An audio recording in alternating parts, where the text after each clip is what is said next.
This is Tiago Pivovarczyk and Jeff Taylor of New York Art Forensics. And this is a Jackson Pollock, or at least it looks like one, but it's actually a fake.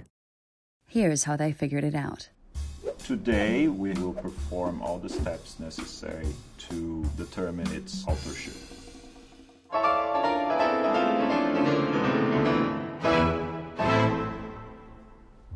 Jackson Pollock was an American painter that painted from the early 20s to the 1950s.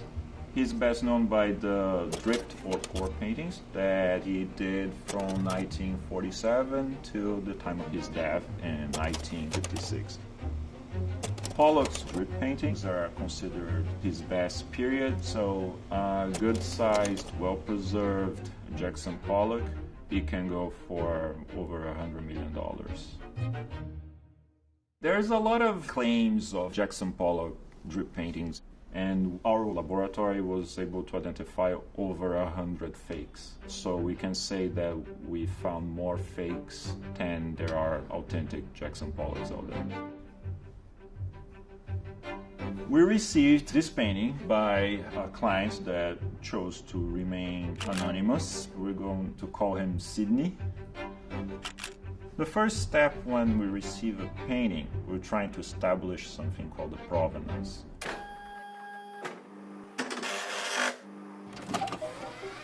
Provenance is a chain of ownership and custody of an artwork from the contemporary ownership all the way back to its manufacturing. Where this painting came from, what is the story behind it? Is there anything that shows the history of this artwork?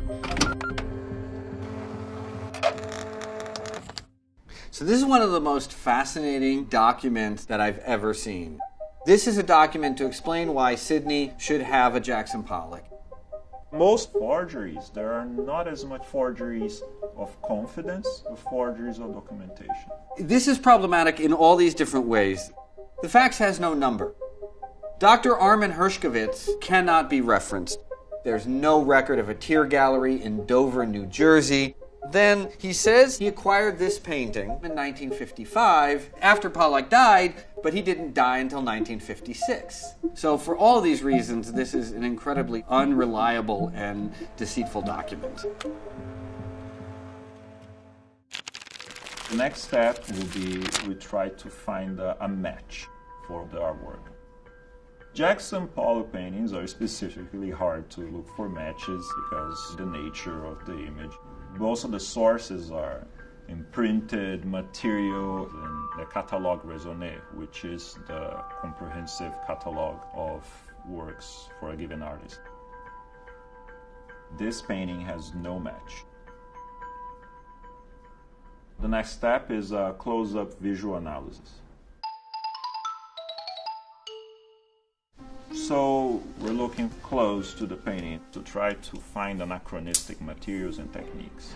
Something that would be uncharacteristic from a given author or a given time. It's a very, very thin layer. Mm-hmm. Yeah, look at how many colors I count that aren't in the drip layers. It's very hard to prove there's something but it's easier to find things that are out of place, things that should not be there.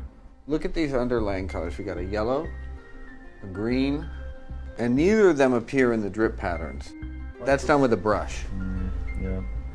Yeah, it's rather strange because when Pollock starts doing the poured painting, he really doesn't brush much anymore. Yep. So there's no signature here.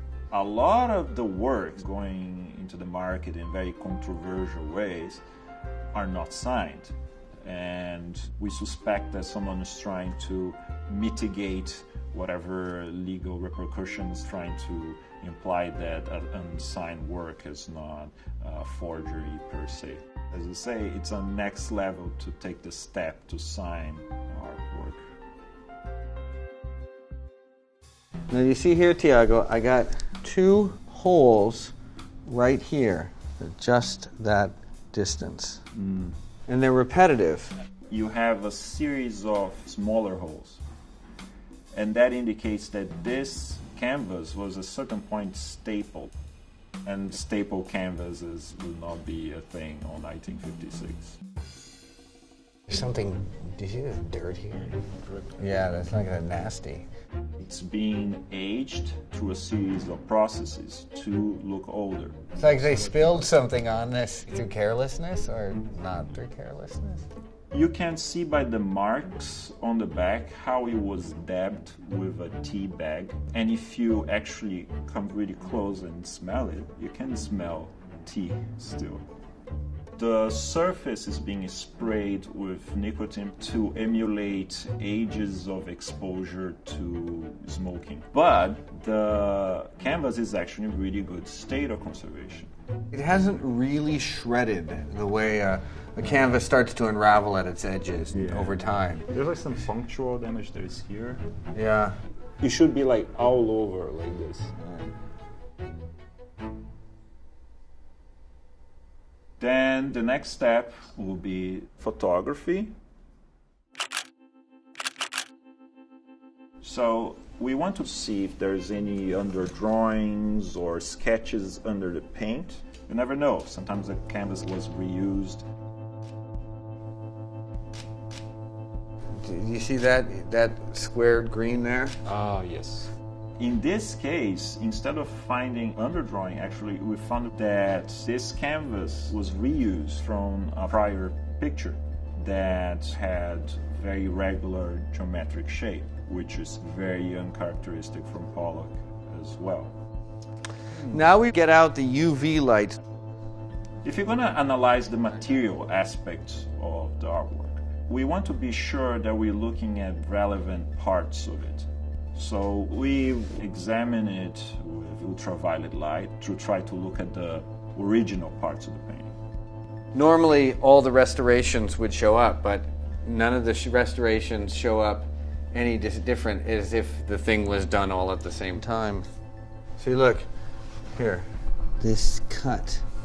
There's a big patch on the back, and this ripping is held together by a patch, and it's gluing it together. You see there's two little canvas threads are actually like loose. And the restoration was made in a completely substandard way, and it doesn't seem to be fulfilling the purpose of a proper conservation. The X-ray fluorescence spectrometer, that's the next step. This handy device that looks kind of like a Star Trek phaser is a really outstanding tool in the field of art forensics. I'm actually emitting a small amount of X-rays onto the surface of the painting. It's exciting the electrons in the pigments there, and that allows this to identify what elements are present.